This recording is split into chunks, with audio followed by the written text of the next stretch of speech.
মুহূর্তে সচিবালয়ে আছেন সহকর্মী ইউসুফ আলী, যুক্ত হচ্ছি তার সাথে। ইউসুফ, প্রধানমন্ত্রীর আজকের কর্মসূচি ঘিরে কি খবর আছে আপনার কাছে, আমাদের জানাবেন।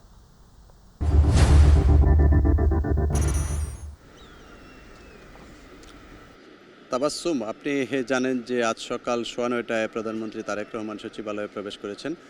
অন্যান্য দিনের মতোই তিনি সকালে অফিসে প্রবেশ করে সকাল ১০টায় তিনি প্রথমেই দুর্যোগ ব্যবস্থাপনা ও ত্রাণমন্ত্রী আসাদুল হাবিব দুলু এবং প্রতিমন্ত্রী ইকবাল হোসেনের সঙ্গে বৈঠক করেছেন এবং সঙ্গে ত্রাণ মন্ত্রণালয়ের সচিব ছিলেন। তাদের বৈঠকে যেটি আলোচনা হয়েছে যে এই যে সাম্প্রতিক সময়ে যে ভূমিকম্পের প্রবণতা বেড়ে গেছে, সেই ভূমিকম্পের প্রবণতা বেড়ে গেলে আসলে পরবর্তী করণীয় কী, এই জন্য ভূমিকম্প পরবর্তী যে দুর্যোগ সৃষ্টি হয় সেই দুর্যোগ লাঘব করতে কিংবা দুর্যোগ থেকে পরিত্রাণ পেতে আগাম প্রস্তুতির বিষয়ে প্রধানমন্ত্রী তারেক রহমান বেশ কিছু নির্দেশনা দিয়েছেন।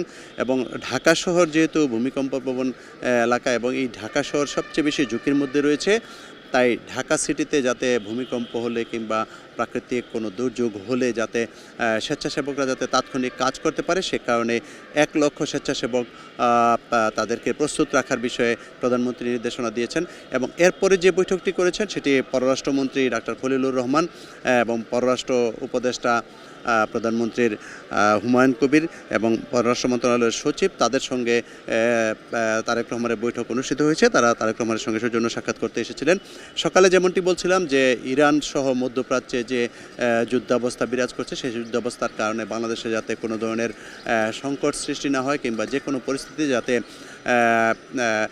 তাৎক্ষণিক ব্যবস্থা নেওয়া যায়, সেই বিষয়ে প্রধানমন্ত্রী নির্দেশনা দিয়েছেন। এবং আরেকটি বিষয় যেটি যে যুদ্ধ শুরু হলে যেটি হয় যে তেল সহ অন্যান্য সামগ্রীর দাম বেড়ে যায়, সেটি যাতে বৃদ্ধি না পায় সেই বিষয়ে নির্দেশনা দিয়েছে। এবং ইতিমধ্যে ঘোষণা দেওয়া হয়েছে যে আগামী মার্চে অন্ততপক্ষে তেলের দাম বৃদ্ধি হবে না।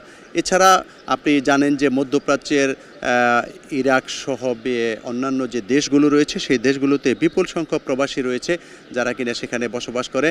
এই যুদ্ধের কারণে যাতে তাদের সেখানে কোনো সমস্যা না হয় এবং এই যুদ্ধের কারণে এই যে বিভিন্ন দেশের সঙ্গে বিমান যোগাযোগ চলাচল বন্ধ রয়েছে, সেই বিমান চলাচল বন্ধের কারণে কিন্তু হযরত শাহজালাল আন্তর্জাতিক বিমানবন্দরে অনেক যাত্রী আটকা পড়েছে।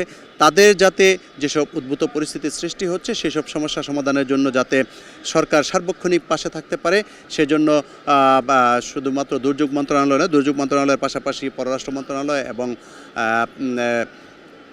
কর্মসংস্থান মন্ত্রণালয় সেখানে কাজ করছে, পর্যটন মন্ত্রণালয় সেখানে কাজ করছে, যাতে করে আপনার কোনো ধরনের সমস্যা হলে তার তাৎক্ষণিক সমস্যার সমাধান করা যায়। এবং আপনি যেটি দেখেছেন যে গতকাল রাতেই সেখানে সরকারের তরফ থেকে একটি প্রতিনিধি দল সেখানে হযরত শাহজালাল আন্তর্জাতিক বিমানবন্দরে গিয়ে সেখানে যেসব প্রবাসীরা আটকা পড়েছেন, অর্থাৎ বিদেশ যাওয়ার জন্য যারা বিমানবন্দরে আটকা ছিলেন, তাদের সেখানে খোঁজখবর নিয়েছেন এবং তাদের যেসব সমস্যা রয়েছে সেসব সমস্যা সমাধানের জন্য তারা সরকারের তরফ থেকে ব্যবস্থা নেওয়া হয়েছে।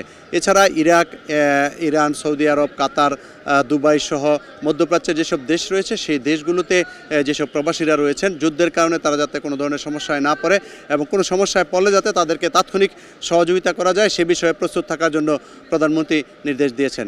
এছাড়া আপনার ইকবাল হাসান মাহমুদ টুকুও প্রধানমন্ত্রীর সঙ্গে সাক্ষাৎ করেছেন এবং সংশ্লিষ্ট মন্ত্রণালয়কে নির্দেশনা দেওয়া হয়েছে যে কোনো পরিস্থিতিতে যাতে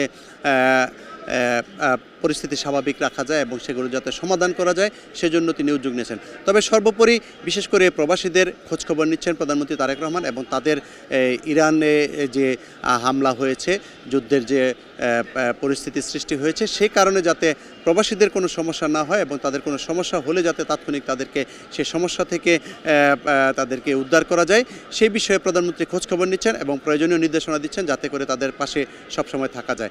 তাবাসসুম, সচিবালয় থেকে এই ছিল আমার কাছে তথ্য। তাবাসসুম। ইউসুফ, আপনাকে ধন্যবাদ।